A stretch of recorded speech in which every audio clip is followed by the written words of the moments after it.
Oi, gente, tudo bem? Até o momento, na nossa matéria de psicologia institucional, nós passamos por dois momentos.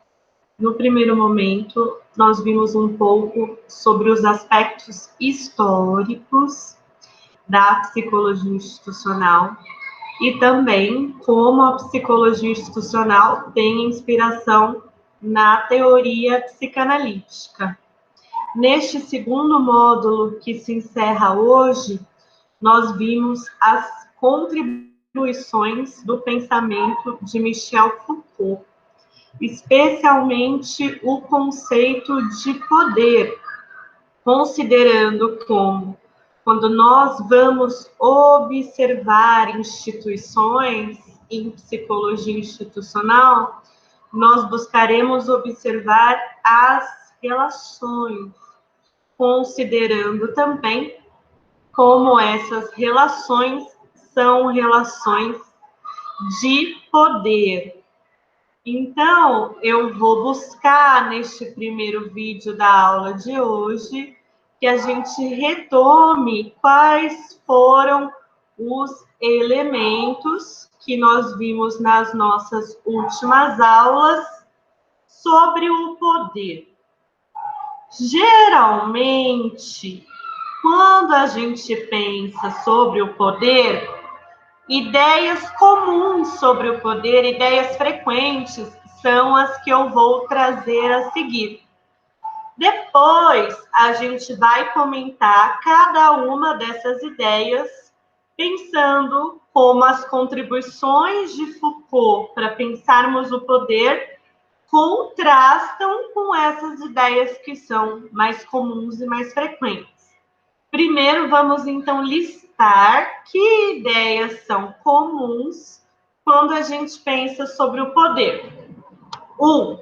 Relações de poder são relações entre quem domina e quem é dominado ou quem é dominado. É muito comum que o poder seja visto como uma espécie de hierarquia, com polos numa relação vertical, quem domina e quem é dominado. O poder que alguém sofre vem de uma força externa que domina. Então, o poder que nos submete, o poder que nos domina, vem do exterior. Isso também é uma concepção comum. Relações de poder anulam quem está na posição de subordinação. Essa posição de subordinação, uma posição inferior, num polo inferior de uma relação hierárquica, então quem está na posição de subordinação sofre essa anulação. Relações de poder são relações de proibição e coerção. O poder é aquele que diz não. O poder é o que coloca restrições. O poder é o que proíbe. Essa é a concepção mais comum. O poder nega e silencia as experiências subjetivas.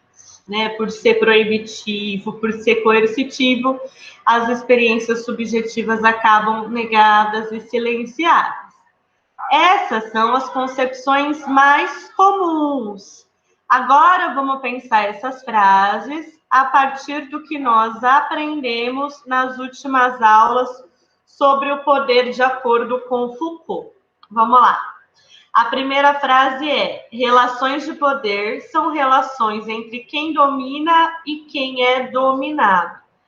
Essa visão de uma hierarquia em que tem alguém no polo superior, alguém no polo inferior, e o poder sendo exercido apenas hierarquicamente, ela cai na concepção Foucaultiana do poder. Por quê? Porque para Foucault, o poder não se reduz aos polos de uma hierarquia. O poder atua em rede. Nós não vamos olhar para o poder pensando em alguém que exerce o poder, alguém que sofre um poder. um grupo que domina, um grupo que é subordinado. Não, nós vamos olhar como que o poder atua, como que o poder tem seus efeitos nas posições que são ocupadas nas relações. O poder, então, é exercido nas relações.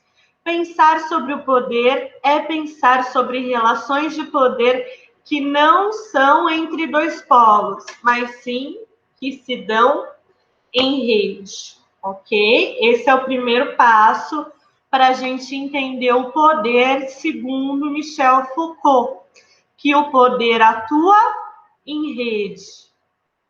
O poder que alguém sofre vem de uma força externa que domina.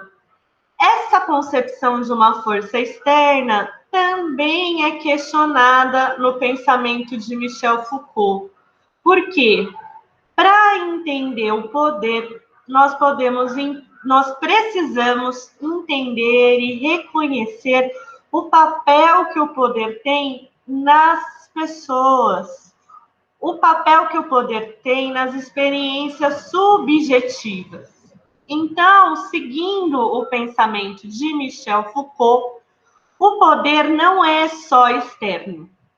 Para ser efetivo, o poder também atua e se expressa de forma subjetiva. Por exemplo, quando há a internalização das normas.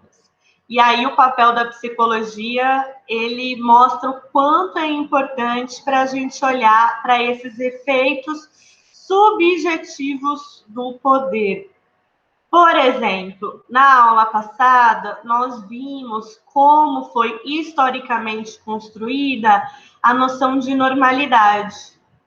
E quando existe essa força de um poder que divide, que classifica, de um lado estaria o que é normal, de outro estaria o que é anormal, a gente poderia pensar: as pessoas que, a partir do exercício desse poder, são consideradas anormais, elas se revoltariam, elas ficariam indignadas, elas achariam um absurdo e entrariam em oposição. Como assim? Né? Você me coloca numa divisão em que eu sou considerada anormal. Mas não é isso que acontece. Muitas vezes as pessoas são as primeiras a se perguntarem: será que eu sou anormal? Muitas vezes elas se angustiam muito. E se alguém perceber que eu sou anormal? Ou seja, mesmo que não tenha vindo um poder externo colocando essa classificação de anormalidade, de desvio, houve a internalização da norma e a pessoa, ela se culpa, se cobra, se condena. Será que eu sou anormal? E que a gente percebe, então, que esse poder, ele foi internalizado. Esse poder tem efeitos subjetivos, né? São muitos os exemplos de pessoas que sofrem preconceito desde a infância, sofrem preconceito no momento atual da vida delas, e ao invés de se revoltarem contra esses preconceitos, de contestarem, de lutarem pelos direitos, elas olham para o preconceito pensando: tem algo de errado comigo, tem algo em mim que me envergonha, algo em mim que eu considero errado, negativo, vergonhoso, até mesmo repulsivo. E aí a gente vê essa faceta muito profunda e intensa do exercício do poder, que é quando o poder é internalizado e é a pessoa que olha para si mesma, e é a pessoa que, ao olhar para si mesma, se culpa, se cobra, se condena. E esse é um exemplo de exercício internalizado do poder. Outra ideia comum sobre o poder: relações de poder anulam quem está na posição de subordinação. Então, a gente poderia pensar, essas pessoas, né, que sofrem os efeitos do poder, elas ficam anuladas. E aí que Foucault também vai contestar. Nós, apesar de muitas vezes haver essa internalização do poder, as pessoas elas são sempre ativas, sempre capazes de reagir, sempre capazes de se opor ao poder que é exercido. Há uma ideia muito forte para Foucault que é: onde há poder, há resistência. Então, nas relações de poder, quando a gente quebra a ideia do poder vertical e olha o poder em rede, o poder ele é exercido nas relações, mas é nas relações também que está a resistência ao poder. Então, a nossa compreensão, a partir de Michel Foucault, é que, por mais fortes e incisivas, por mais fortes e incisivos, digitei errado, que os efeitos das relações de poder sejam, é sempre importante enxergar as pessoas como ativas, capazes de reagirem, de se oporem e de resistirem ao poder. Né? Um grande exemplo é como na história as mulheres elas sofreram efeitos das relações de poder em que havia uma ideia de que as mulheres não teriam direitos que não fossem de acordo com o papel de esposas e mães, como se por ser mulher os destinos possíveis apenas fossem o casamento e a maternidade. É como se as mulheres não pudessem estudar, é como se as mulheres não pudessem ter participação política, como se as mulheres não pudessem votar nem ser eleitas. Muitas mulheres não poderiam, então, fazer uma faculdade, ter uma carreira.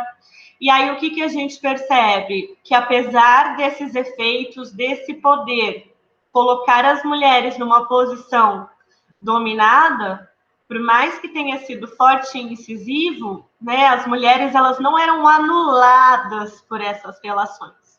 Tanto que elas foram e são capazes de reagir. Foram e são capazes de exercer oposição, de exercer resistência. Então, mesmo que os efeitos do poder sejam muito fortes, mesmo que ainda hoje nós tenhamos tantas desigualdades e tantas opressões, para entendermos as relações de poder, é importante enxergarmos as pessoas sempre como ativas, sempre como capazes de reagirem, de se oporem e de resistirem. Outra ideia é a que reduz as relações de poder à proibição e à coerção, o não faça. Você não pode fazer isso, é proibido. Né? E quando a gente estudou, por exemplo, sobre a concepção de Foucault sobre a sexualidade, nós vimos que a repressão da sexualidade não está apenas no que é proibido, no não faça, mas também que muito do poder em relação à sexualidade está na transmissão de modelos ideais, está na incitação de que as pessoas devam se adequar a esses modelos, está na própria divisão entre normal e desviante, que faz com que haja uma pressão para que as pessoas ajam de acordo com o modelo do que seria normal. Então, quando nós pensamos as relações de poder, há a dimensão produtiva do poder. Então, o poder ele não se manifesta só nas proibições e coerções, mas também nos modelos transmitidos, nos incentivos, nas incitações. Né? A gente está muito acostumado a pensar o poder, por exemplo, na questão do não faça, de que em relação ao corpo, por exemplo, você não pode, é proibido, é errado, tem regras sobre a nudez.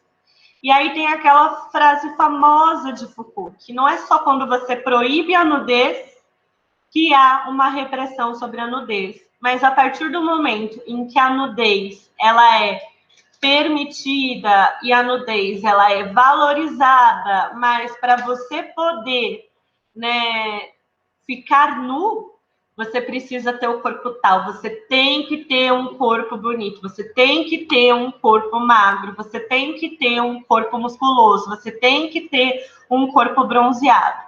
Então, existe repressão também nos modelos que são transmitidos. Existe repressão na incitação para que as pessoas correspondam a esses modelos. E aí a gente vê que o poder não é só o que proíbe, mas o poder é também o que incita, o poder é também o que produz. Por fim, essa ideia de que o poder nega e silencia as experiências subjetivas, como se as experiências subjetivas estivessem lá, acontecendo, seguindo um curso, aí vem o poder e esmaga, vem o poder, nega e silencia. Na verdade, na concepção Foucaultiana de poder, as experiências subjetivas não vão ser vistas como algo aqui, que vem o poder externo e pá.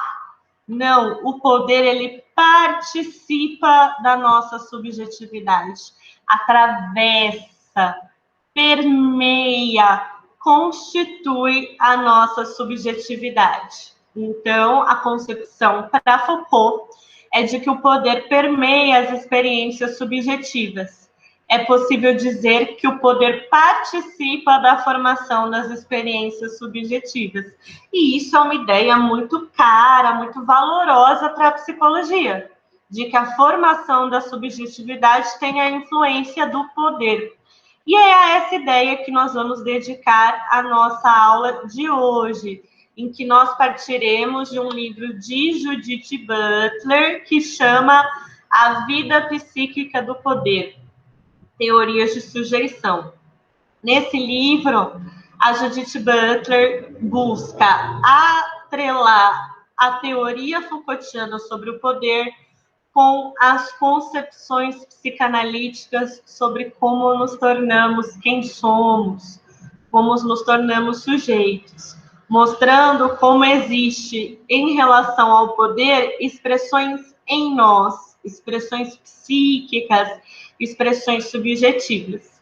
E este será o tema da nossa aula de hoje.